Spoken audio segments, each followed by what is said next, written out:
What is up, everybody? You know who this is. This is Jason Christ, Jason the Baptist, Jason the Messiah, he who is holy, the one and motherfucking only, just Jason from Hustle Hard. What's up, everybody? I wanted we're gonna do a little video today, and today we're gonna do I kind of want to do a quick one about the moments that define us. We all have moments in our lives, and those moments are the ones that really define us, you know. Now, we can argue what those moments are, of course, but we all admit that we do have them. Because there's one constant, and the one constant that we always know is change.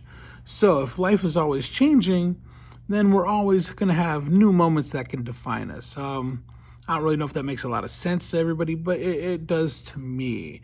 Now, I mean, look at all of our lives. I like to say we all have to suffer life, love, stress, and setbacks, of course. But, you know, because sometimes in our lives, everything is looking up. And then out of the motherfucking blue, everything starts to look down. I mean, good example myself, I was doing great, then boom, out of the blue, had a fucking accident, end up in the hospital all fucked up, you know what I mean? So everything looked down, but the trick was I had to find the ups within the downs. But we're gonna get that in a second, you know? Because just like always in life, sometimes we're happy as fuck. Now, other times we end up sad, you know. I don't care who you are, I do believe we all kind of suffer a little bit of bipolar, okay? And just like one day we're in love and another day we're heartbroken. You know, we've all, whenever a relationship starts, we've all got that relationship and we're utterly 100% in love beyond anything else in this lifetime. And the next thing you know, we end up breaking up and we're dealing with utter and total heartbreak. And it just is what it is. Life, love, stress, and setbacks, of course. But what are the moments that define us? Is it that moment that we're in love? Is that what defines you? Is it that moment when you're happy and everything's looking up? Is that what defines you? You know what? I'm going to say that what defines us is those moments that suck. Because it's easy to be happy. When everything's looking up, it's easy to look up and never look down, never look back. But once everything goes to shit, if you will, that's what defines us. We all get knocked down. I've been knocked down many times. The key is, how do we get up? Because that's what defines you. When you're in a deep depression, and we all get it. I don't care who you are. Everybody gets depressed a little bit here and there. But when and it can go two ways. It can go to shit or it can go out of it. But when you figure out what it is you have to do to walk yourself out of that depression, to literally kind of like, I like to say it's like clawing your way out of a grave damn near sometimes, especially for a lot of people out there suffering from bipolar, etc. It is some dangerous ass shit. And, you know, people don't fucking kill themselves because they're happy. You know what I mean? Sorry about that, working on the phone there. You know, the times that you're heartbroken, when you think that you're in love and everything is perfect and all of a sudden, you know, everything goes to shit. Say you thought the person you thought you were with just isn't that person. Or even worse, maybe that person you thought you were with, maybe you catch them cheating on you or betraying you in some way. And it just destroys you because everything you hyped this person up to believe is now false. That's what defines us. That moment of heartbreak when we realize, you know what? Maybe we put that person higher than we needed to. Maybe we were looking for the traits that we feel we didn't have within ourselves, within that person, to try to make up for what we didn't have. And that helps to define you by realizing that you have to get those traits yourself, you know? When things are going good, you don't notice that you're even living. You don't even notice you're alive. Like, it's like going on autopilot, you know? Take it like this. Monday hits. You got a job, you enjoy your job. By the time you look up, it's already fucking Friday. Did you really live? Did you do anything? Did you understand anything? Did anything really change for your life for the better, you know? Probably not, because there was nothing that was really there to have to define you other than being on the autopilot mode. I don't want to get fired from your job or anything like that, but when it does, or you get laid off and you thought you had to fuck everything set, you know, that defines you. I mean, I'll use my own little brother. My own little brother was the type of guy who always puts his faith into the company store. And I love the dude to death, but I tell him, don't put your faith in the company store. Put your faith in yourself.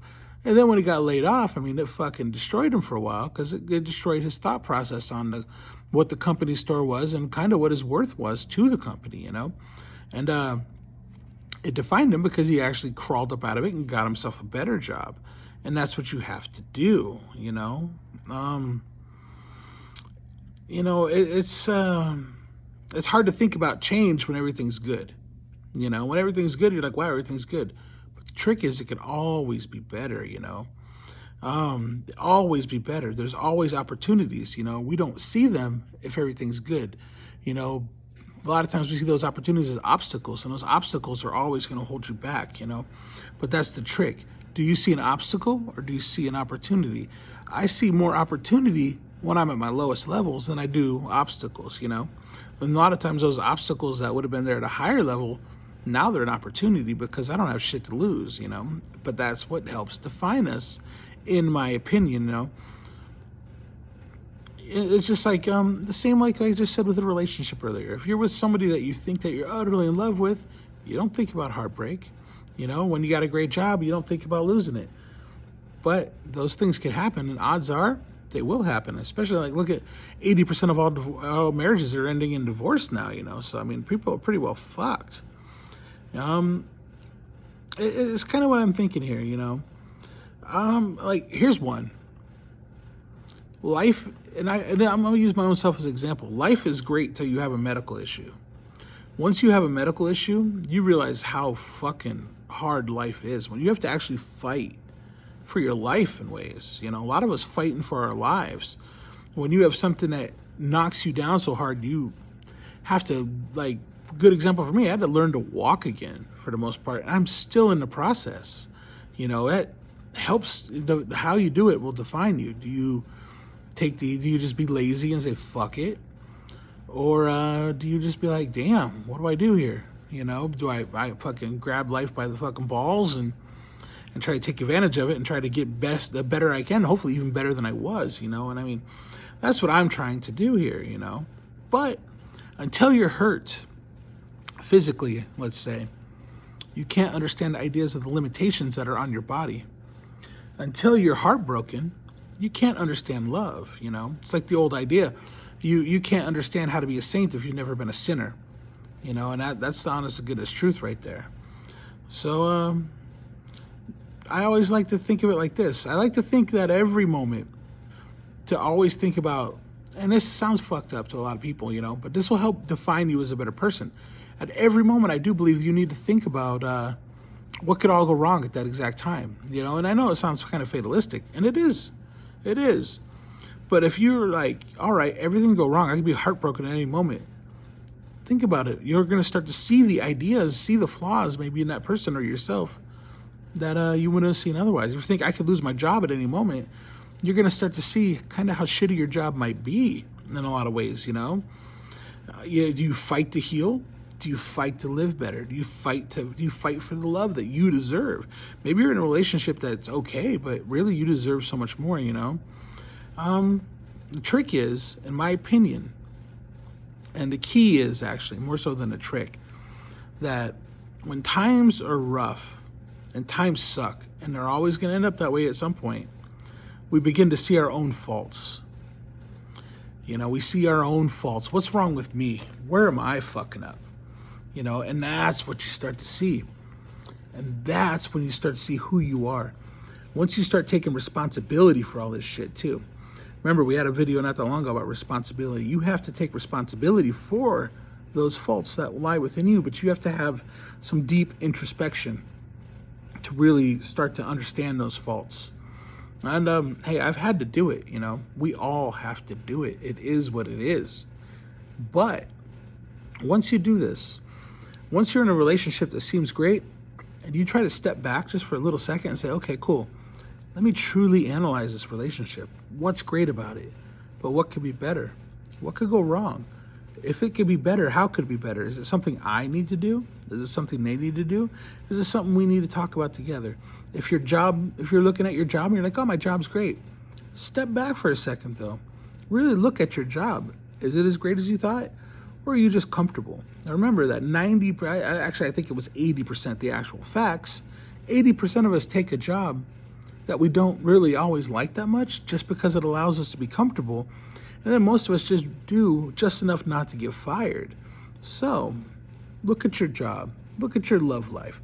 Look at your health. My God, I never gave a fuck about my health, to be real with you, until I had to give a fuck about my health, plain and simple. So look at all these things. Look at everything. And you're going to start to see there's a lot of opportunities out there that you're not taking because you're not taking the time to see how things could go to shit. Okay?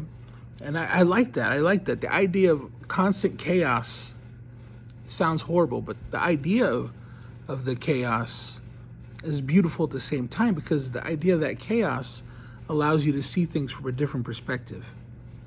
And it's our moments where we're at our precipice, you know.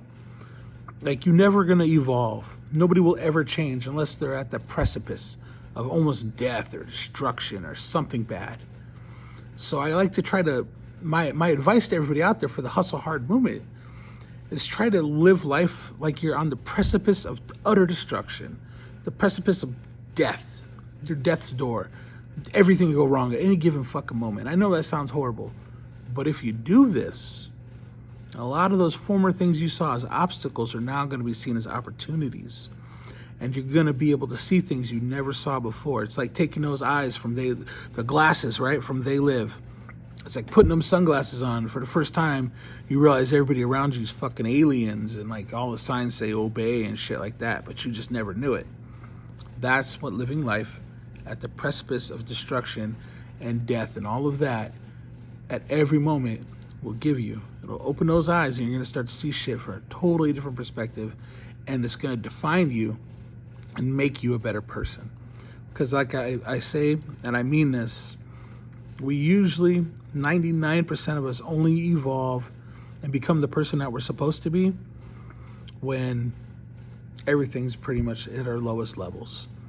So the lowest levels you can get to, the biggest disasters in life, the love, the stress, the setbacks, the heartbreaks, the personal injuries, all of that are actual opportunities for the least learning about yourself. Okay? I'm going to leave it at this one today. I'm going to leave it a little bit scratch my nose right quick, a little bit itchy. I'm going to leave this one alone for the rest of the day, and I want you all to think about it. I want you to sit down and actually write down your job. If you're like, yeah, I'm happy at my job, okay, write down why you're happy. You know, I will have 100 people. I'll be like, hey, what do you want? When I'm talking to my clients, right, and I'm talking to some of the people that I do life coaching for, I'll say, what do you want? They'll tell me 100 things they don't want, but not one thing that they do. So I want you to go through the list and figure it all out. What's good about your relationship? What's good about this? And what's bad? And how could it all change? And what opportunities are lying out there, okay? So I'm going to let everybody go out there. I want you all to take a little time, do a little homework, right? So, as they say in old Canada, peace out, or as I should be saying because of the wonderful show Letterkenny, pitter patter, get at her. As we say in old Miami, hasta luego, dale dale ciao. And as I like to say in my adopted hometown, my not so subtle, not so sweet, but oh so beautiful Las Vegas, Nevada. Deuces, I'm out. I will hit you all up again soon. And hey, some big shit's coming. I'm actually getting ready to do some big shit with the Hustle Hard movement. So I want you all to be out there and be like, all right, this shit is coming. I'm going to apologize on the t-shirts right off too. This is just a little bit of side note. Sorry to keep you for a second longer. But right now, I'm going to be real with y'all. I cannot sell them and actually make enough money to damn near buy them again with the cost of shipping. So I'm only going to be doing them locally for a while here in Vegas. I did ship out a bunch, but I'm going to be real. For a $20 shirt, sending it out at $10 shipping, it doesn't make sense right now. But it'll all work itself out, and this whole shipping bullshit will start to fucking chill out here after a while. All right? Sorry, everybody. As I said, hasta luego, dale, ciao, pitter patter, get at her, and deuces, I'm out.